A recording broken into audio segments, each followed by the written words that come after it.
lola ko is girl. Pinanganak niya sa Providence. At anong maliit siya, papunta-punta lang siya rito. Sa mood ko, butilay, maraming stages ng life ko. Ang iba-iba, kumbaga, meron akong happy memories, meron sad memories. Si Christine, pamagal ko yan, itanong ko yung mother niya, nagkaisip siya sa same namin. Pero, kumbaga, nagmento pa rin siya bumabalik. Isang part ng buhay ko na hindi ko makakalimutan ng bata ako, yung masayang memories ko nung nasa Santolan ako, kasama yung mga kababata ko doon, tapos nag-out of town kami, or simpleng laro-laro lang sa labas ng bahay noon. May kapilyaan din, may bata. Pero, mabait. Pag may kailangan siya, hindi nakikita nyo naiinis. Yung kaedad na yun talagang parang nagagalit. Well, sobrang kulit niya, as in sobrang kakaway niya.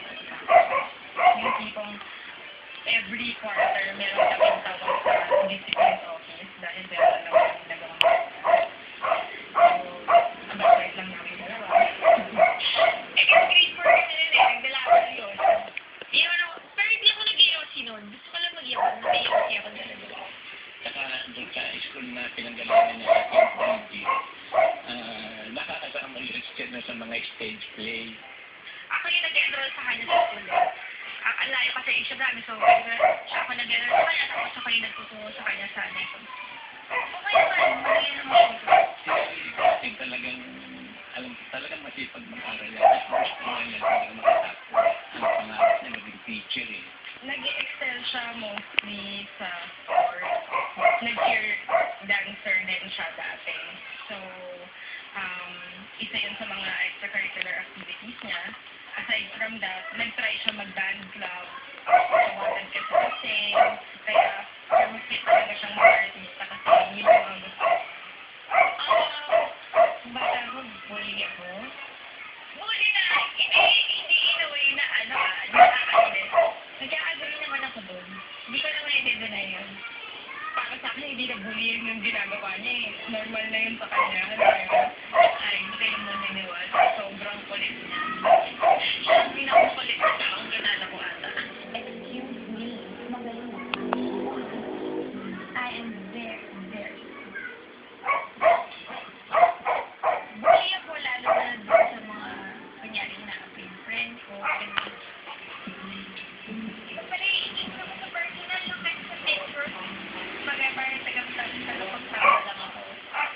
Katulad ng pangkaraniwang bata, lumaki at nagkanwang ang musmos ni si Christine. Pero sa likod ng kausasang ito, walang nag-akalang siya ay magiging sikat na artista pagdating ng panahon. Nagulat na kami naging artista na siya. Nag-ano lang siya, try out sila ng dalawang kapatid ko rin. Patanda sa kanya. Siya nakuha. Hindi namin naalaman niya na magiging artista siya. Kasi may salamin ako sa lungkot ko. Kunyari, nagbabasa ako, pero salamin yun. So yung mga teacher, resma lang sila. So hindi nila alam, nakatingin ako sa lamat sa mga artist. Subalit sa pagpapakita ang kontrobersya, ano-ano kaya ang mga matitinding pinagdaanan niya? Malalaman natin yan sa pagbabalik ng Pinoy Star Stories.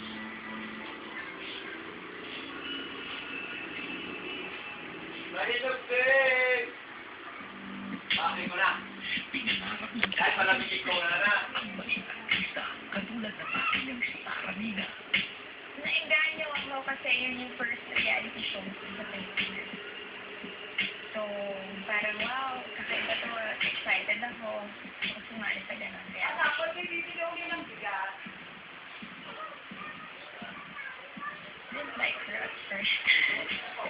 Kasi kami lahat parang threatened eh. Lahat kasi ng sa group, wala kaming pinanggalingan na family na showbiz. Wala kaming kilala from the inside. Lahat kami baguhan. And then, andito si Christine, ay, hindi yun ah. Parang, teka, may daya, ganun. Siyempre, bata pa kami, diba? 15, 16 years old. Yun yung maiisip mo. Walang nag-encourage sa akin. Talagang sarili ko.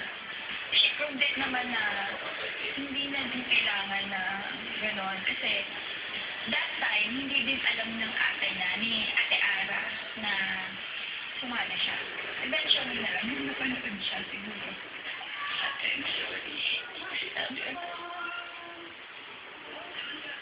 Hindi ko siya nakitaan as pressure para sa akin na meron akong ate sa showbiz. Actually, mas nakatulong nga yun kasi mas nasanay ako nakihalubila sa mga artista, nasanay ako makakita ng artista. So, nung pumasok na ako sa Starstruck, pumasok na ako sa showbiz, hindi ako yung tipo na parang hindi makapag-arte, hindi ako maka-acta o acta. Kasi sanay na ako with them. Kumbaga, hindi sila bago sa paligid ko kasi ever since bata ako. Marami artista pupunta sa bahay namin, minsan may party yung si ate. Noon sila Judy, ay minsan hindi pa nag-party sa bahay namin. Kasi alis ako yung birthday ng ate ko. So, nasanay ako. Talaga na gusto na niyan nag-proceeding na rin yan. Kasi nung bata ako, fascinated ako sa mga actors and actresses. Fascinated ako sa lahat ng mga ginagawa nila, lalo na kunyari yung show. Yung entertainer, kung may entertainer, parang ang ganda.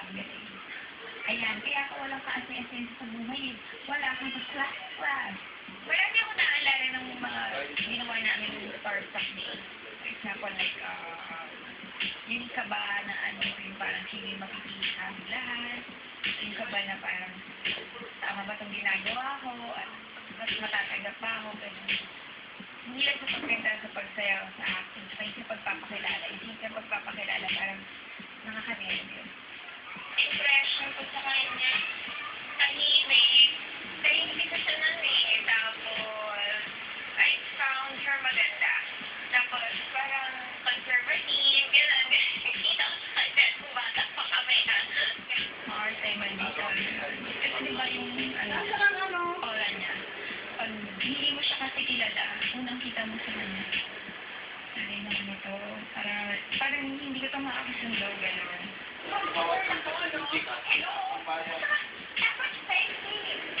Pero, hindi mo, siya, magaan ka sa pag nakilala mo.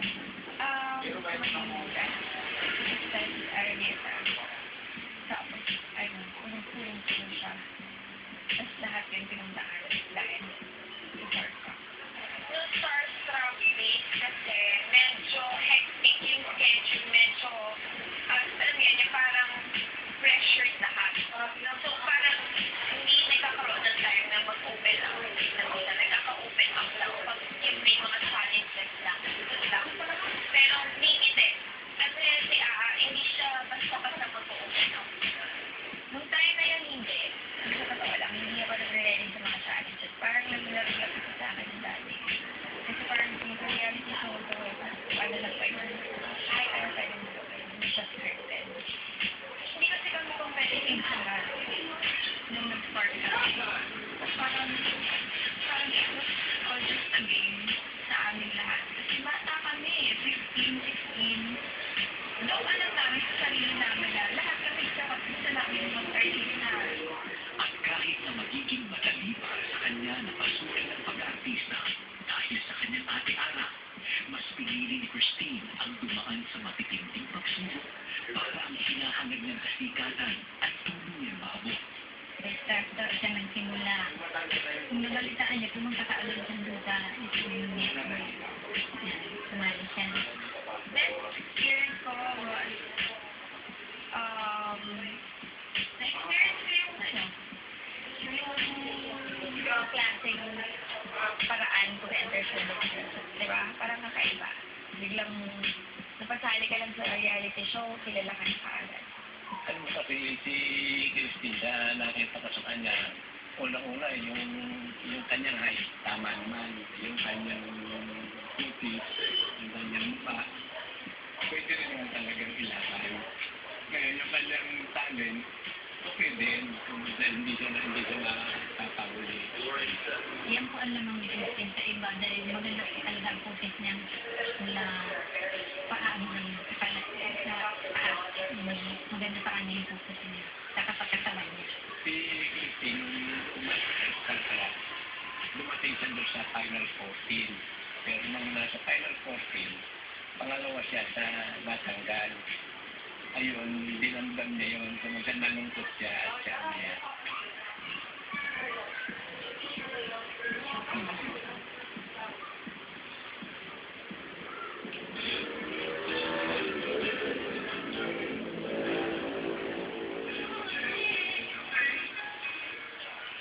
Na-experience ko noon was yung na-eliminate ako. Kasi parang hindi ko mapanggap ba't ako. Parang sa isip ko lang, nag-excel naman ako sa lahat. Umiyak talaga ako. Kasi, pumayag ako na magpa-drop sa school para sa Starstruck. Tapos, right after ma-eliminate ako, kaka-drop ko lang sa school. So, sana, di ba, hindi na ako nagpa-drop.